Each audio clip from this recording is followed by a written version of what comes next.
नमस्कार दोस्तों, DD red के एक और एक्शन वीडियो में आप सभी का स्वागत है। मैं हूं आलोक। तो आज जो वीडियो लेकर आए हूं वीडियो है डेली स्वैग का। उसका टाइटल है PLA backout from 4 places of LAC, Pak media crying to see Pakistan. अच्छा जी, तो जी हाँ, ये बात तो बिल्कुल सही है भाई।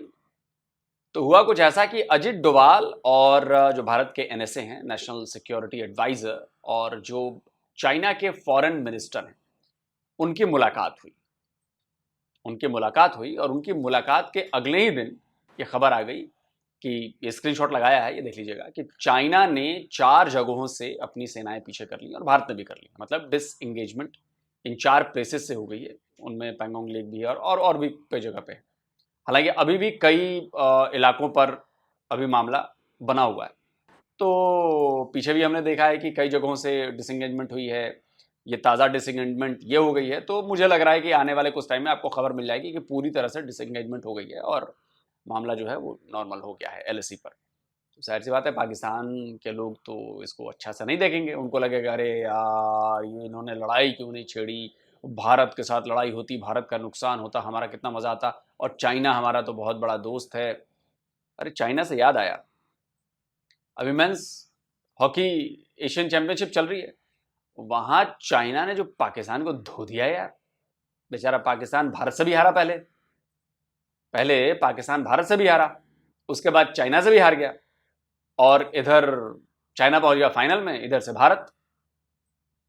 तो भैया भारत और पाकिस्तान का तो फाइनल नहीं हो पाया, भारत और चाइना का फाइनल होगा। यहाँ पर सेमीफाइनल में कोरिया से मैच था, तो भारत ने ठीक ठाक खेली हॉकी और हरा दिया। तो मैंने सोचा कि ये बात भी आपको बता ही दूं कि वहाँ भी बेचारा पाकिस्तान निकल लिया यार उधर से, बहुत बुरी तरह। भाई भारत ने भी हराया, चाइना ने भी हराया। बताओ, भारत और चाइना दोनों ने मिलकर पाकिस्तान को ठोक दिया। खैर गेम है, ये अलग बात है। लेकिन जो पाकिस्तानी खेल रहा था ना चाइना वाले मैच का, मैंने हाईलाइट्स देखा, तो वैसी हॉकी नहीं खेल रहे थे जैसी हॉकी वो भारत के खिलाफ खेल रहे थे। चाइना के खिलाफ थोड़ा डल सा दिखे। फिर मैच वो हो गया, फिर मैच आखिर में गया वो शूट आउट में गया, फिर उसमें हार गए। तो खैर चलिए देखते हैं कि जरा इस वाले मामले पे पाकिस्तानी क्या बता रहे हैं। बात करने का पर्पस आपसे ये है कि चाइना और इंडिया के दरमियान एलएसए का जो बॉर्डर का जो कॉन्फ्लिक्ट चल रहा था, सर आज चाइना ने काफी सारा हल करवा दिया। 75% हल हो गया। चाइना जो कि इंडिया के बहुत सारे इलाके के अंदर आ गया था, तो आज चाइना ने डिसाइड किया कि भाई इंडिया के साथ नहीं, इंडिया के साथ हम कर ही नहीं सकते, और वो अपने इलाके पर वापस चला जाता है जहां से वो आया था। पहली बात मुजम्मिल भाई, आपने ये बात बोली कि चाइना जो है वो भारत के इलाके के अंदर आ गया था, काफी अंदर तक।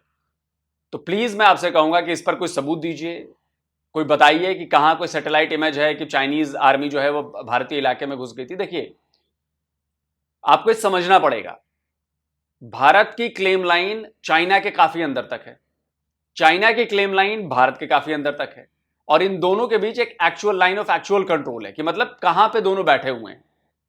और इन दोनों लाइंस के बीच, दोनों जब भाई चाइना की भी एक एलएसी है, एक हमारी एलएसी है, और बीच में एक बहुत बड़ा गैप है, बहुत बड़ी जमीन है। उसमें भारतीय ट्रूप्स भी जा सकते हैं पेट्रोलिंग करने के लिए, और उसमें चाइनीज ट्रूप्स भी आ सकते हैं पेट्रोलिंग करने के लिए। तो चाइना उस इलाके में आके अंदर वो आ गया, जो नो मैंस लैंड एक तरह से कहें, तो भारत भी वहां पहुंच गया। ये कन्फ्रंट्रेशन है। पता नहीं आप लोग इसको कहते हैं कि भाई, मुझे तो लग रहा है कि किसी दिन पाकिस्तानी कह देंगे दिल्ली में आके चाइनीज बैठ गए, दिल्ली पर कब्जा कर लिया। भाई कर लो भाई, तुम्हारी मर्जी, तुम यही सोचना है तो सोच लो।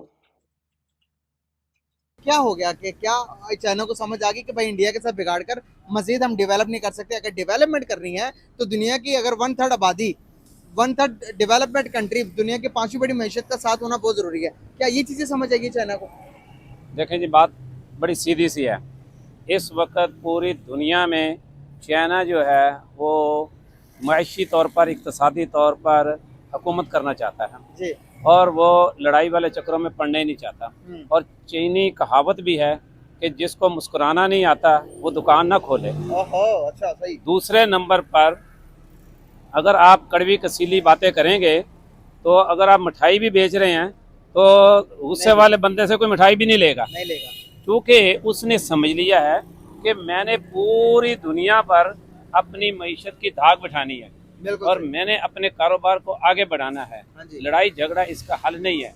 और चाइना वालों की एक बड़ी पुरानी कहावत है कि अगर आपके मुंह पर कोई एक थप्पड़ मारता है तो उसको जवाबन थप्पड़ ना रसीद करें, बल्कि अपना दूसरा गाल पेश कर सर दें। ये तो गांधी कहते थे। नहीं, ये चाइना वालों की है। ये अरे बाप रे, इतनी चीजें। मैं वही सोच रहा हूँ कि ये चाइना से कुछ खासा प्यार करते हैं, चाइना के नाम पर भी यहां पर चूरन चल रहा है भाई। कि चाइना ने कहा कि जी मुस्कुराइए, अरे गजब हाल है यार। और चाइना ने कहा कि ये तो गांधी जी की बात है यार, अहिंसा वाली बात। ये भी अब ये कह रहे हैं कि चाइना ने कहा था। बड़ी चाइनीज पढ़ी है सर आपने। मैंने बोला ना, पाकिस्तान में चूरन फैलाना बड़ा इजी काम है यार। चूरन फैला दो, और ये लोग इतने बेवकूफ हैं कि उस पर भरोसा कर लेते हैं। जैसे पाकिस्तान सोने की चिड़िया हुआ करता था। असल में ये बात भारत के लिए कही गई थी, लेकिन पाकिस्तान अपने लिए कहता है। वैसे ये वाली भी बताओ यार। ये चाइना वालों की है। इंडिया तो बड़ा शरारती है शुरू से ही, हम उसकी बात नहीं करते। हम बात कर रहे हैं आज चाइना की। तो चाइना ने अपना वो बना रखा है कि मैंने आगे बढ़ना है, तो जैसे तैसे भी है उसने आगे बढ़ना है। लड़ाई झगड़े से वो अवॉइड करता है, और मैं उसकी ज़ाती हिस्ट्री से वाकिफ़ हूँ। आज भी चाइना जो है उसमें कोई टेररिज्म नहीं है, उसमें कोई एजिटेशन नहीं है, उसमें किसी किस्म की कोई अनार्की नहीं है जो हमारे मुल्कों में पाई जाती है आए दिन। ये जो हमारे इतने बड़े बड़े लोग जो है वो MNA MPA यही मान नहीं है, वहाँ इस सिस्टम का कोई ताल्लुक नहीं है। वो अपने कारोबारी लोग हैं, बिजनेसमैन हैं, वो पूरी दुनिया में अपना बिजनेस बढ़ा रहे हैं, और इतना बढ़ा रहे हैं कि एक टाइम उन्होंने ये आवाज़ दी थी कि दरवाज़ा जो है व्हाइट हाउस अमेरिका का होगा, लेकिन उसको ताला चाइना का लगेगा। तो वो तो लग गया ना, अभी लग गया। चले मौजूदा वो तो चाइना ग्रो कर रहा था, ग्रो कर गया। तो ग्रो कर गया। तो अभी चाइना की जो इकोनॉमी है मौजूदा, अगर मैं तो अमेरिका की इकोनॉमी पर ताला लगा दिया उसने। आज भी अमेरिका की इकोनॉमी नंबर 1 है सर, और बहुत गैप है। चाइना और पाकिस्तान की, सॉरी चाइना पाकिस्तान कर रहा हूं, चाइना और अमेरिका की इकोनॉमी में बहुत गैप है सर। 30 ट्रिलियन से ऊपर की अमेरिका की इकोनॉमी है, और ये करीब 18-19 ट्रिलियन के डॉलर के करीब चाइना की इकोनॉमी है। गैप अभी बहुत बड़ा है सर, छोटा मोटा गैप नहीं है। और क्या बात करें, ठीक है चाइना आपको हड्डियां फेंकता है, चाइना आपको बोटियां फेंकता है, इसका मतलब ये थोड़ी ना कि यार अब ऐसे आप चाइना के बारे में बोलोगे। यार बताओ यार, बड़ी गहरी नजर रखते हैं यार ये चाइना के बारे में। एक गाल पे थप्पड़ पड़े तो दूसरा गाल आगे कर दो, ये चाइना ने कहा था। चाइना के बाप को भी इसका मतलब नहीं पता होगा। यहाँ मौजूदा अगर मैं आपको स्टेटस बताऊं तो चाइना की इकोनॉमी से ज्यादा ग्रो इंडिया की इकोनॉमी कर रही है, दुनिया मान रही है। दुनिया के अगर चाइना के जितने भी वहां से फैक्ट्री, जितने भी बड़ी बड़ी कंपनीज हैं, जो अमेरिकन कंपनीज, जो दुनिया की कंपनी चाइना से शिफ्ट करके इंडिया शिफ्ट हो रही हैं। पाकिस्तान कोई नहीं आना चाह रहा। तो क्या ये चाइना और इंडिया के दरमियान ये रेस लगी हुई है कौन सुपर पावर है और कौन नहीं है? तो क्या इंडिया बीट कर सकता है चाइना? मैं ये बताता हूँ कि इसमें कोई शक नहीं है कि इंडिया IT में भी बहुत आगे जा रहा है, बहुत ज्यादा आगे है, और वो अपने एसेट्स बढ़ा भी रहा है, और ज़्यादा से ज़्यादा वो अपने लोगों को प्रमोट कर रहा है। जबकि उसके मुकाबले में हम क्या हैं कि हम दिन ब दिन अपनी आवाम को मज़ीद मारे जा रहे हैं कि ये बेचारे रोटी दाल पानी से बाहर ना निकल सकें। हमारा उनके साथ कोई मुकाबला नहीं है। पाकिस्तान के साथ इंडिया के, पाकिस्तान का इंडिया और चाइना के साथ या दूसरे ममालिक के साथ किसी किस्म का कोई, क्योंकि हम 3rd क्लास लोग हैं। अरे भैया आप 3rd क्लास हैं नहीं, हमें नहीं पता, मैं तो 6-7वां क्लास कहता हूं आप लोग को। भाई चाइना से हमारा भी कोई मुकाबला नहीं है, हमारा मुकाबला खुद से है भाई। भारत का मुकाबला भारत से है। चाइना ग्रो कर रहा है, वेल इनफ, कोई दिक्कत नहीं है। अमेरिका जब बड़ी सुपर पावर है, 30 ट्रिलियन डॉलर से ऊपर की उसको इकोनॉमी है, जब चाइना ने ग्रो करना शुरू किया तो क्या अमेरिका तबाह हो गया, बर्बाद हो गया? अमेरिका भी ग्रो कर रहा था यार, चाइना ने भी ग्रो किया। वैसे ही भारत ग्रो कर रहा है तो चाइना भी ग्रो कर रहा है। भारत के ग्रो करने से चाइना तबाह थोड़ी ना हो जाएगा, या चाइना के ग्रो करने से अमेरिका तबाह तो नहीं हो गया। कैसी बात करते हैं यार आप लोग। कल को पाकिस्तान ग्रो करने लगेगा तो उससे भारत तबाह हो जाएगा। मैं आपको पक्की बात बताता हूँ, कोई इसको फैक्ट्स और फिगर में अगर लाएंगे तो पाकिस्तानी कौम इस वक्त, हमारा जो ग्रीन पासपोर्ट है वो इस वैल्यू का है ही नहीं कि आप बाहर जाएं और लोग आपको कहें जी ओ सुभान अल्लाह माशाल्लाह आप बहुत अच्छे। नो, हमारा टेररिज्म हमें लेके खा गया, वो हमारी तरक्की के राह में बहुत बड़ी रुकावट है। और हमारा जो दूसरे तबकात हैं, सियासी तबकात हैं, मजहबी तबकात हैं, और वो कभी भी हमें जो है वो आगे बढ़ने नहीं दे रहे। और हमारे अवाम को उन्होंने इतना कमज़ोर कर दिया है कि वो बेचारा सारा दिन रोटी रोज़ी के चक्रों में पड़ा रहता है। वो कहता है कि इसको कोई और दूसरी सोच इसको हमने पैदा होने ही नहीं देनी। जबकि चाइना जो अपनी आवाम के साथ, इंडिया अपनी आवाम के साथ मुखलस है, वो उनकी बढ़ोतरी को और उसकी ग्रोथ को वो आगे ले जाना चाहते हैं। और वो चाहते हैं कि हर फील्ड में हमारे लोग पहुँचें, और वो पहुँचा भी रहे हैं। जबकि हमारे यहाँ ऐसा नहीं हो रहा। ये हमारी बदकिस्मती है, पाकिस्तानी अवाम की बदकिस्मती है। दुआ करें कि अल्लाह पाक हमारे पाकिस्तान को कोई अच्छा लीडर दे दे, और विजनरी लीडर दे, जो हमारी कौम को आगे नीचे से उठा के ऊपर ले जाए। यहाँ पर दो चीजें समझ आती हैं। इंडिया और चाइना के दरमियान LSA का जो मसला है, वो देखें कि चाइना ने सॉर्ट आउट कर दिया। चाइना ने कहा कि भाई मैं बड़ा हूँ और इस बात को बताने की जरूरत नहीं है, और इस चीज को मैं पीछे हट जाता हूँ। या इंडिया के दरमियान, उनके दरमियान कोई भी बातचीत हुई है, या इंडिया ने जिस तरह से उनको भी एग्री किया, ये तो एक सेकंड बात है। यहाँ पर हमारे और इंडिया के दरमियान भी कश्मीर का मसला है। हम छोटे हैं, अगर हम देखें।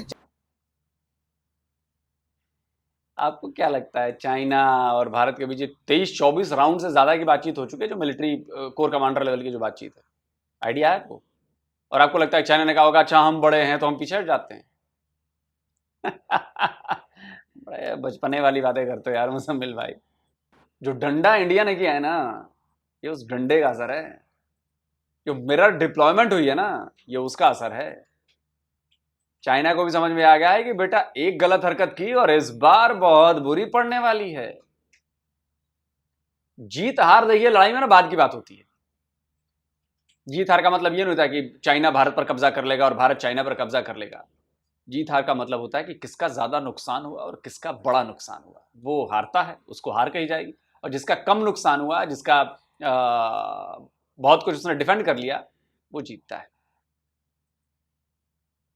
तो चाइना का अगर भारत से उसने लड़ाई लड़ी तो चाइना का बड़ा नुकसान होगा, बड़ा, छोटा मोटा नहीं, बड़ा। क्योंकि भारत को तो सिर्फ 2 एक्सटर्नल लोगों से लड़ना है, चलो तीसरा बांग्लादेश तो अभी गिनती में नहीं है। चाइना को तो कई जगहों पे लड़ना है, चाइना को तो कई जगहों पे लड़ना है। और अगर चाइना भारत से उलझा, जो कि बाकी लोग चाहते हैं, अमेरिका ये चाहता है कि चाइना भारत से उलझ जाए, भारत चाइना जंग में लड़ने, उसका फायदा वो उठा लो। तो ये भारत भी समझता है और ये चाइना भी समझता है। इसलिए दोनों ने कहा कि अच्छा रुको यार, पहले उधर निपटाया जाए मामला, बाद में आप अपन आपस में बाद में सुलझ लेंगे। ठीक है, हो रहा है ना धीरे धीरे, देखो हो जाएगा ये। चाइना को भी बात समझ में आ गई, इंडिया को भी बात समझ में आ गई। छोटे हैं, अगर हम देखें 4 जंगें लड़ चुके हैं, पता भी चल रहा कि भाई कोई कुछ हासिल नहीं है, नुकसान आज हम भुगत रहे हैं। तो ये सब कुछ होने के बाद भी कश्मीर का मसला सॉर्ट आउट करने की कोशिश नहीं कर रहे। इंडिया के साथ ट्रेड बंद की हुई है। अगर इंडिया के साथ आज ट्रेड शुरू कर दें, जो आटा हम 200 रुपए केजी खाते हैं, वही हमें तकरीबन 30, 35, 50 रुपए केजी मिले, और जो गाड़ियां यहाँ पर हम 25 लाख 30 लाख की लेते हैं, वही गाड़ी 5-6 लाख रुपए की मिले। ये सारी चीजें अवाम को बताएं तो क्या अवाम नफरत करेगी इंडिया से? क्या लगता है, क्या ये कश्मीर का मसला हल नहीं हो जाएगा इन सारी चीजों को? देखें जी, मैं गुजारिश करता हूँ, ये बात आपने बड़ी खूबसूरत की है कि ये बाहमी ताल्लुकात हमारे ठीक होने चाहिए जी, और बिलखुसूस हमसायों के साथ बहुत अच्छे ताल्लुकात होने बिल्कुल चाहिए। सही। हमारी सरहदें जिस ममालिक के साथ लग रही हैं, सवाए चाइना के, बाकी हमारी तमाम तर सरहदें गैर महफूज हैं। गैर महफूज, हम बिल्कुल कभी भी सुख का सांस नहीं ले रहे। नहीं ले रहे। ना इंडिया की तरफ से हमें कुछ आसानी मिलती है, ना ईरान की तरफ से कुछ मिलता है, ना जो अफगानिस्तान की तरफ से आए रोज़ हमें जो है ना वो परेशान किया जाता है, जबकि वो हमारे दूसरे बरादर इस्लामी मुल्क हैं। लेकिन बदकिस्मती हमारी यही है कि हमारी पॉलिसीज़ कोई नहीं है। हमारी जो खारजा पॉलिसी है उस पर कोई बात ही नहीं होती। सही बात। अगर क़यादतें मुखलस हो जाएं और हुकूमतों को इस्तेहकाम मिले, क्योंकि हुकूमतें ठहरती नहीं हैं, वो किसी के साथ कोई डट कर बात कर ही नहीं सकते। तो अगर करने की टाइम आता है तो हुकूमत चेंज हो जाती है। तो इसलिए ज़रूरी यही है कि हम पहले अपने घर को ठीक करें, तो फिर हमारे हमसाए भी हमारे साथ अच्छा सलूक करेंगे। तो आज ज़रूरत इस अमर की है कि हमें अपनी गलती का एतराफ़ कर लेना चाहिए कि क्यों नहीं हमारी उन लोगों के साथ बन रही। बनाने के लिए कुछ शराइत हमारी माननी पड़ेंगी, कुछ उनकी मान लें, कुछ मान कर जो है इस अवाम का और गरीब अवाम का भला ज़रूर सोचें और इसके मतलब जो है वो बात ज़रूर करनी चाहिए। और हम तो सर देखा जाए तमाम लोगों के साथ अच्छी बात करने के जो है वो ख़्वाह हैं। एक ही मुल्क है, एक ही कौम थे, अब बाउंड्री लाइन लगने की वजह से नफरतें और बढ़ा ली। सर ये जो उनसे जंगे हैं, आपको हमें पता भी है कि इसका कोई फायदा नहीं इंडिया के साथ लड़ने का, और ये कोई ना कोई तीसरी पार्टी है जो बीच में फायदा बना रही है, जो अपनी जमीनें बना रही है, जो जायदाद बना रही है।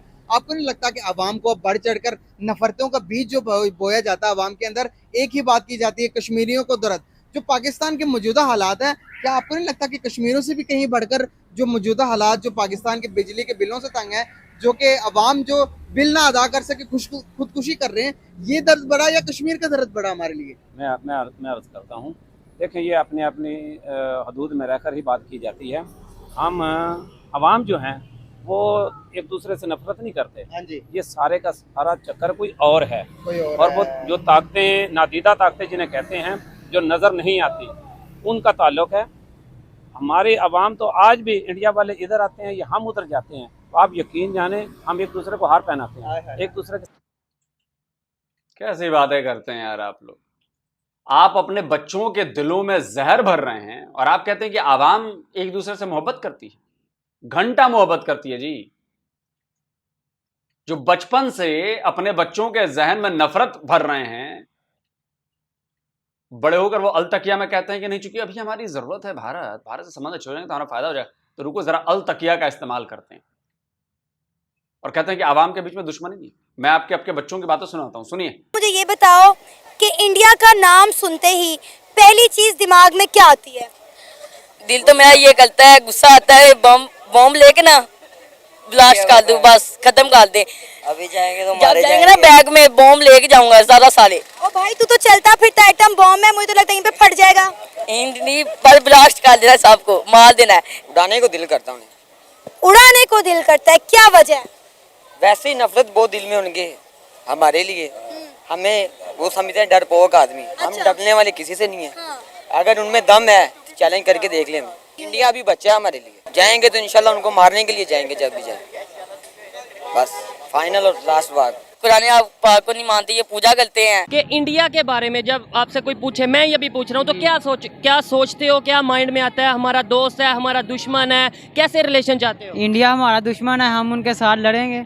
कश्मीर बनेगा पाकिस्तान, कश्मीर बनेगा पाकिस्तान। ये कहाँ से आप, मतलब ये स्कूल में आपको पढ़ाया जाता है? ये जी वो हमारा दुश्मन है इंडिया। दुश्मन क्यों है? क्यों हम इतनी वो नफरत करते हैं? हमारे कश्मीर को मारता है, मुसलमानों को मारते हैं यार, मुसलमानों को मारते हैं और जुल्म कहाँ देखते हैं? कश्मीर में जुल्म करते हैं। कहाँ देखते हैं? टीवी पे देखते हैं। इंडिया वाले पर मुसलमानों पे जुल्म करते हैं, मारते हैं उन्हें उनके घर में जाके उन्हें मदद नहीं करने देते, उन्हें मस्जिद जाने से रोकते हैं। इसके बाद भी आपको लगता है कि आवाम एक दूसरे को पसंद करती है?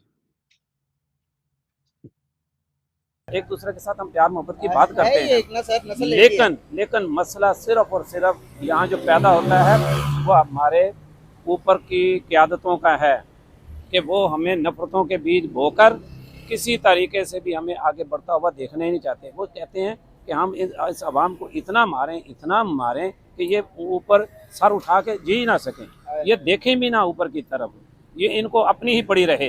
तो आज ज़रूरत इस अमर की है कि ये आवाज़ हमें उठानी चाहिए कि हम वो जो पाकिस्तान के अंदर जो हिंदुस्तान और पाकिस्तान की लाइन है वो हमारी नज़रियाती लाइन है, वो रहनी चाहिए। वो अगर हिंदू मज़हब है तो हमारा इस्लाम है, वो अगर अपने भगवान की कृपा करते हैं तो हमें अपने रब के आगे झुकना चाहिए। उनकी अपनी थॉट है, हमारी अपनी थॉट है, उस नज़रिए से तो हम एक दूसरे के करीब नहीं जा सकते। लेकिन इक़्तिसादी तौर पर, मुआशरती तौर पर करीब जाने से ही तो वो हमारे बारे में जानेंगे। मैं अर्ज़ करता हूँ कि मज़हब को ना छेड़े, मज़हब का इसके साथ कोई ताल्लुक नहीं है, इक़्तिसादियात के साथ मज़हब का कोई ताल्लुक नहीं है, मुआशरत के साथ कोई ताल्लुक नहीं है। यहाँ पर मैं अपनी सारे फसाद की जड़ मजहब है। मुसलमानों को भारत से अलग क्यों होना था? मजहब। मुसलमानों को अलग देश क्यों चाहिए था? मजहब। मुसलमानों ने इस्लामिक देश बनाया कि नहीं बनाया? मजहब के आधार पर बनाया। मुसलमानों ने अपने आईन में यह लिखवाया, पाकिस्तानियों ने, कि किसी भी नॉन मुस्लिम को पीएम, प्रेसिडेंट ये बनने का हक नहीं है। किसके लिए हुआ वो? मजहब। और आप कहते हैं कि मजहब को दूर रखा जाए। मजहब सारे फसादों की जड़ है और आप कह रहे हैं मजहब को दूर रखा जाए। भारत और पाकिस्तान के बीच मजहब सबसे बड़ी वजह थी सारे फसाद की, और आप कहते हैं दूर रखा जाए। वाह जी वाह, कमाल की बात की आप। वो बहुत ज़्यादा है, अरब से ऊपर ही है। तो इंडिया और दूसरा चाइना जो है वो बहुत बड़ी मैन्युफैक्चरिंग है, मतलब दुनिया में कोई भी चीज़ देख ले चाइना उसके ऊपर काबिज है। हर चीज़ में चाइना दुनिया को तकरीबन दुनिया को कवर कर चुका है। तो अगर छोटी सी बॉर्डर के ऊपर उनके साथ अगर थोड़ी बहुत रेजिस्टेंस हो जाए तो कहने के बजाय इसकी मतलब थोड़ी ज़मीन की टुकड़ी की वजह से अगर हम इतना रेजिस्ट, तो उनका सारा कारोबार इसकी वजह से तबाह और ख़राबी हो रहा है इंडिया के साथ।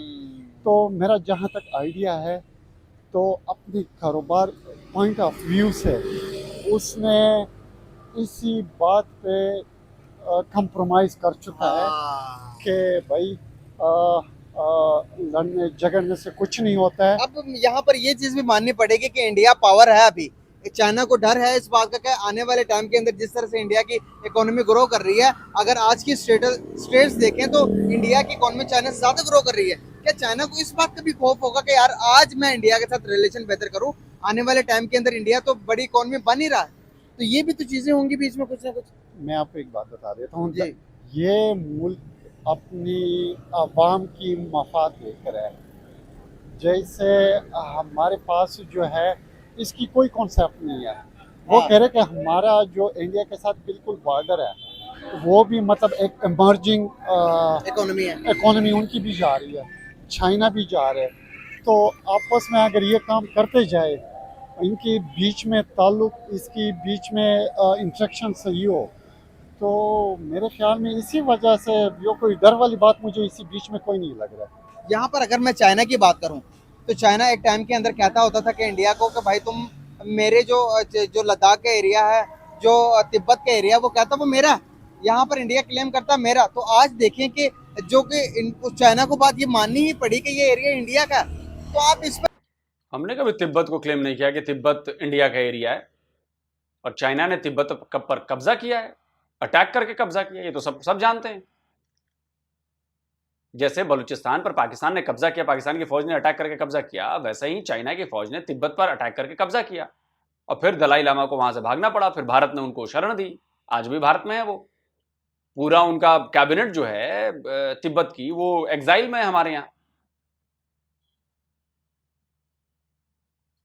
तिब्बत पर कभी भारत ने क्लेम नहीं किया कि तिब्बत, हाँ तिब्बत हमारा पड़ोसी है, हमारी जो सीमा है वो चाइना से नहीं लगती, हमारी सीमा तिब्बत से लगती है। हमने कब कह दिया कि तिब्बत हमारा है जी? तो आप इस पर क्या चीजें देखते हैं? यहाँ पर तो आपने तो बात की पहले कि बिजनेस पॉइंट ऑफ व्यू से एक इलाका, एक कोई भी अपना लैंड बिजनेस के लिए तो नहीं छोड़ता, अगर बिजनेस के लिए छोड़ना होता तो हम कश्मीर छोड़ देते। तो इस चीज को आप कैसे देखते हैं कि कोई ना कोई वजह तो होगी, इंडिया ने कहीं ना कहीं अपनी पावर तो दिखाई होगी जिस वजह से कि चाइना मजबूर हो गया आज। देखिए मैं आपको एक बात बता देता हूँ कि अब हमारे यहाँ जो है सिर्फ कश्मीर की वजह से, कश्मीर का मतलब ये अगर हम मुज़ाकरात के थ्रू से ये मसला हल करना चाहे तो ये मसला हम कर सकते हैं, इतनी बड़ी मसला नहीं है। अब अगर ये मसला हम करवा लेते तो हमारे इंडिया के साथ बहुत बेहतर ताल्लुक होता और बहुत अच्छी कारोबार हम कर पाते, और हमारी बिजनेस पॉइंट ऑफ व्यू से ये हमारे लिए बहुत अच्छी खबर थी, अपॉर्चुनिटी थी, बहुत अच्छी अपॉर्चुनिटी थी। बजाय इसकी मैं ये चाह रहा हूँ कि मतलब ये कोई इसकी इंटरनल कोई नेगोशिएशन होगी, ये मुझे यही लग रहा है कि ये कोई पब्लिक ही नहीं होगा, ये कोई मतलब इससे कुछ ना कुछ होगा, कुछ ना कुछ ही होगा। वही बात सही बात है। पारी नहीं उनसे मुल्क संभाला जा रहा, हर चीज के अंदर इन्वॉल्वमेंट कर रहे हैं। दुनिया में सबसे इतनी बड़ी इंडस्ट्री किसी की भी नहीं है जो कि उस इदारे की है। तो उनको कब समझ आएगी कि भाई हमने भी, अवाम भी ये हमारी है यार, हमसे नहीं कुछ चल रहा, नहीं हो रहा, तो क्यों नहीं जमहूरियती मुल्क कहा जाता है, उसके ऊपर क्यों नहीं छोड़ते ये लोग? ये एक तो इनकी सबसे पहले प्रायोरिटी पे उन्होंने जो अपनी कॉन्सेप्ट रखा हुआ है कि भाई हमने जमहूरियत को अपने पाँव पे खड़ा करना नहीं देते, इनकी तो मुकम्मल ये पॉलिसी है। तो जमहूरियत को हमने कमज़ोर से कमज़ोर रखना है, तो ताकि वो उनमें कोई ऐसा लीडर ना आ जाए कि वो खुद ही फैसला कर सके। बाकी वो इसलिए नहीं करना चाह रहे कि उनके अपने कारोबार है, मतलब सारे उनके- ठप हो जाएंगे। नहीं मतलब उनकी जितनी भी कारोबार है तो उनकी चल ही रहा है, उनको तो कोई टेंशन ही नहीं है। बाकी रहे बात अवाम की, तो अवाम को तो उनको फिक्र ही नहीं है। अरे अवाम का तो इनका फिक्र होता तो अब हम किधर से किधर ही पहुंच जाते। बहुत शुक्रिया सर आपका, बहुत अच्छा लगा आपसे बात करके। चलिए दोस्तों, वीडियो हो गया खत्म। और ये बात बिल्कुल सही है, पाकिस्तान की आर्मी कभी भी डेमोक्रेसी को पाकिस्तान में मजबूत नहीं होने देगी। अब मैं इसका एक एग्जाम्पल कई सारे एग्जाम्पल देता हूं, मैं लॉजिकली आपको बात समझाता हूं। पाकिस्तान की आर्मी, ये स्क्रीनशॉट लगा रहा हूं, पाकिस्तान की आर्मी पूरे पाकिस्तान के भीतर हजारों एकड़ जमीन उसके पास है जिस पर वो फार्मिंग करते हैं। केपीके में, सिंध में हजारों एकड़ की जमीन है जिसको फार्मिंग के लिए पकड़ रखा है। वो किसके लिए फार्मिंग करते हैं? हजारों एकड़ की जमीन पर फार्मिंग किसके लिए करते हैं? ये पाकिस्तानी को समझना पड़ेगा। वो पाकिस्तान के आम आवाम के लिए नहीं करते, वो करते हैं अपनी जो फौज है उसको खिलाने के लिए, कि कल को अगर आम आवाम भड़क भी गए और सामान की राशन देना बंद कर दिया तो उनके पास अपनी जमीनें हैं जहां वो गेहूं उगाते हैं, राइस उगाते हैं, सब्जियां उगाते हैं, बाकी चीजें उगाते हैं जिससे वो अपनी फौज को खिला सकते हैं, तो कोई विद्रोह नहीं होगा। दूसरी चीज, इतने सारे बिजनेस करते हैं। बिजनेस इसलिए करते हैं, अब सबको पता है, पाकिस्तान में सबको पता है कि पाकिस्तानी आर्मी के लोग बिजनेस करते हैं, पापा जोन्स चलाते हैं, कि पैसे आते रहें, कमाई होती रहे। तो पैसे आने का इंतजाम कर लिया पाकिस्तान की फौज ने, और राशन कहां से मिलेगा खाने का, उसके लिए खेतों का इंतजाम कर लिया। अब क्या चाहिए भाई, पावर उनके पास है ही। तो अगर कोई डेमोक्रेसी में उठता भी है नेता तो वो क्या करेगा?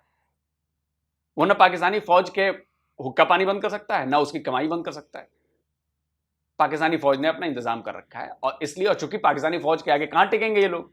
कितने लोग हैं टिक जाएंगे फौज के आगे? फौज है 6-7 लाख,